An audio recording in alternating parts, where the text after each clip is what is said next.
আমার ইংরেজি কেমন জানি কাট কাট শোনায়, ঠিক স্মুথ হয় না। যেমন আমি বলি হোয়াট ডু ইউ থিঙ্ক, কিন্তু নেটিভ স্পিকারদের বলতে শুনি হোয়াট ডু ইউ থিঙ্ক। আমি বলি আই হ্যাভ টু গো, ওরা বলে আই হ্যাভ টু গো। আমরা অনেকেই মনে করি এমন স্মুথ ইংরেজি বলা খুব কঠিন, ব্যাপারটা কিন্তু এমন না। আজকের ভিডিওতে আমি 6টা সিক্রেট শেয়ার করব যা ফলো করে আজ থেকে আপনার ইংরেজি আরও স্মুথ শোনাবে। Number 1, what do you. Native স্পিকাররা হোয়াট ডু ইউ এই 3টা শব্দকে জোড়া লাগিয়ে অনেক সময় একটা শব্দ বানিয়ে ফেলে। হোয়াট ডু ইউ হয়ে যায় what do you, what do you think. খেয়াল করে শুনুন, Yeah, what do you think? Yeah, what do you think?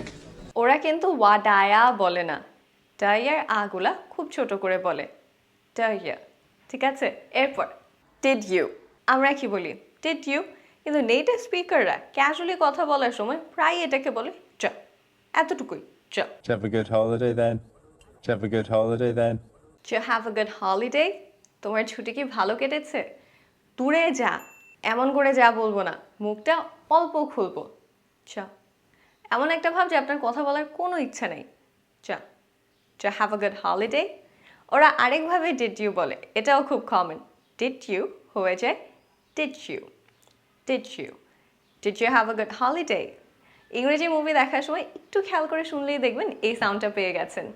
এরপর number 3, I have two.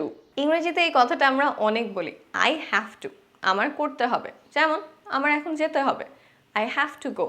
Native স্পিকাররা কথা বলার সময় প্রায় হ্যাভ টুকে ছোট করে বলে হ্যাভটা, হ্যাভটা, টায়েরা ছোট, I have to go, I have to গো। তারপর ফ্রম, এটার উচ্চারণ আমরা কি করি ফ্রম, আর নেটিভ স্পিকাররা কি করে, বাক্যের মাঝে যদি ফ্রম থাকে ওদের কথা আরও স্মুথ শোনানোর জন্য অনেক সময় ছোট করে এটাকে বলে ফ্রম, ফ্রম।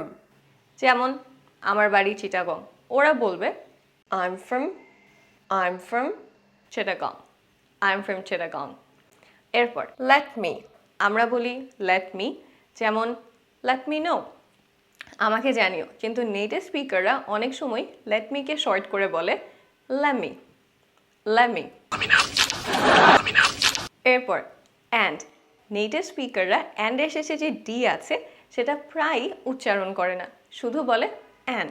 যেমন আমার রবি সোম ক্লাস আছে, I have classes on Sunday and Monday, Sunday and Monday. আবার অ্যান্ডকে অনেক সময় ওরা আরও ছোট করে বলে আন, আন।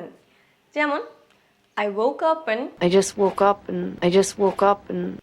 up and got ready for school. ঘুম থেকে উঠেছি এবং স্কুলের জন্য রেডি হয়েছি। দুইটা গুরুত্বপূর্ণ পয়েন্ট। কখন শর্ট ফর্ম ব্যবহার হয় না?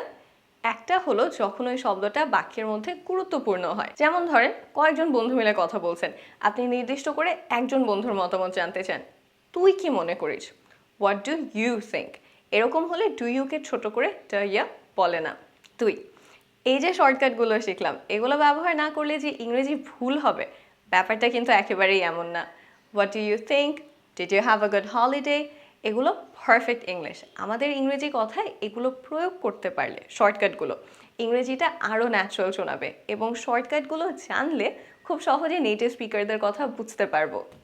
আজকে এই পর্যন্তই।